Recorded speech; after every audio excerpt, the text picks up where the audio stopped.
วันนี้จะมาแนะนำเกี่ยวกับการใส่ครอบเอกสารหรือว่าการใส่ครอบหน้าปกปึ้มเวลาจะเฮ็ดปึ้มเนาะจะมีขั้นตอนขึ้นอะไรไปเบิ่งนำกันก่อนอื่นให้เฮาไปที่เลเยอร์แล้วไปตั้งค่าครอบของมันซะก่อนเข้าไปที่ลูกศร4ตรงนี้เข้าไปเปลี่ยนค่าเลฟนี่ให้มันเป็น3หรือว่า4แล้วแต่เฮามักเนาะแล้วก็ไลท์นี่ให้มันเป็น2เบิ่งซ้ายเบิ่งขวาเนาะส่วนว่าทั้งเทิงทั้งลุ่ม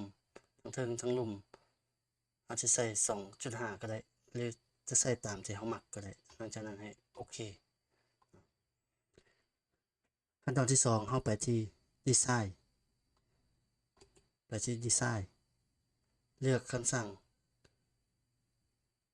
Page Builder เนาะคลิกเข้ามาดังนั้นนี่เราสามารถเลือกเอาครอบซื้อแบบนี้ก็ได้จะเอามาครอบตามที่เรามักก็ได้หรือถ้าว่ามักแบบครอบธรรมดาแบบนี้เราไปเอาแบบครอบอาร์ตก็ได้นะเข้าไปที่อาร์ตตัวนี้ไปที่รูป 3J นี่เลือกรูปที่เราต้องการเราเลือกขนาดรูปครอบที่เราต้องการว่ามักลายใดแบบใดเนาะยกตัวอย่างมักแบบนี้เนาะคลิกเอาแล้วก็คลิกโอเคเราก็จะได้ครอบเอกสารเราขึ้นมาแบบนี้แต่เรามาสังเกตเบิ่งหลายคนอาจจะประสบปัญหาว่าครอบบ่ไปตามที่เราได้ตั้งไปคือเมื่อกี้เห็นบ่เป็นคอมบางท่านอาจจะเป็นเนาะแต่บางคอมบางหน่วยก็ถ้าเราตั้งแล้วมันก็จะเป็นเลยแต่อันนี้บ่เป็นกรณีมันบ่เป็นเบิ่งนี่ก็เท่ากันหรือว่าเท่ากันหมดเลยทั้งลุ่มทั้งเทิงนี่เนาะหลายคนอาจจะพบเห็นมันบ่ฉะนั้นเรามีวิธีแก้ขึ้นจั่งใดวิธีแก้ของมันก็คือ